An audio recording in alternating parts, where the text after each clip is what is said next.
A fox is standing in an open field. Snow everywhere. It can't see its prey. It can't smell it. The wind is wrong.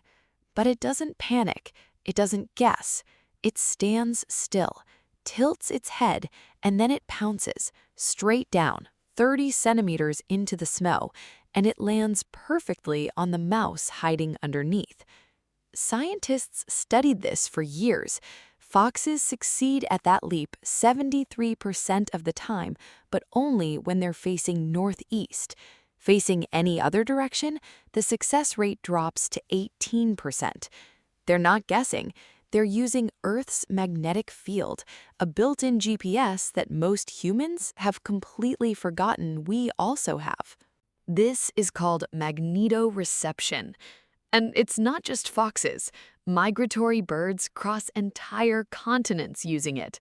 Sea turtles return to the exact beach where they were born decades later using it. Even some bacteria orient themselves with it. The mechanism involves tiny magnetic crystals, magnetite, found in the tissue of these animals. They literally feel the planet's invisible field. Now, here's the part they don't teach in school. In 2019, a team at Caltech put human subjects in a controlled chamber, no visual cues, no external signals, and detected measurable brainwave responses when they rotated the Earth's magnetic field around participants. Our brains reacted, subconsciously, without us even knowing. We have the hardware. It's just buried under layers of noise.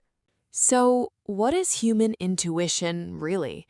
It's not magic, it's not woo, and it's not some vague sixth sense that sensitive people have. It's pattern recognition, running so fast, so deep, that your conscious mind doesn't even see it happening. Your brain has been collecting data since the day you were born. Every conversation, every face, every deal that went sideways, every room that felt off, every person who said the right words, but something didn't land. All of it, stored, processed, cross-referenced. And when your gut says no, that's not anxiety. That's a supercomputer that's been running for decades, quietly doing math you can't consciously access. Here's where most people go wrong, and I want you to actually sit with this. We've been taught to distrust anything we can't explain in a meeting. If you can't put it in a deck, justify it with data, defend it with logic, it doesn't count. So we override the signal. We take the job that looks good on paper. We stay in the relationship that makes sense on a spreadsheet. We ignore the business idea that lit us up because someone asked, "But what's your go-to-market strategy?"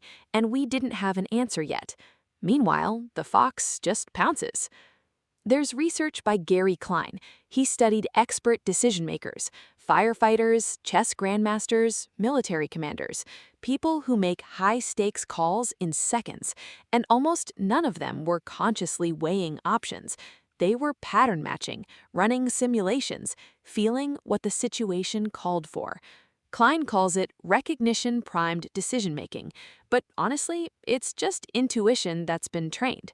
The fox didn't wake up one day with magnetic superpowers. It honed a signal that was always there. You have the same capacity.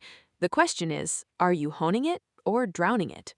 3 ways to stop drowning the signal. 1. Stop demanding instant justification. When something feels off or right, give it 24 hours before you override it with logic. Write it down. Track it. You'll start seeing how often it was right. 2. Reduce noise. Intuition is quiet. Constant stimulation, endless scrolling, back-to-back meetings, decision fatigue, it buries the signal. The fox doesn't hunt with headphones in. 3. Separate fear from knowing. This is the hard one. Fear says, "What if this fails?" Knowing says, "This isn't right." They feel similar, but fear is about outcome. Knowing is about the thing itself. Learn to tell the difference, and you've got something most people never develop. The fox doesn't doubt the field. It trusts it. It trains with it. It hunts by it. You have a version of that, a quiet compass that's been calibrating your entire life. The question isn't whether it works. The question is whether you're still enough to feel it. Think about that.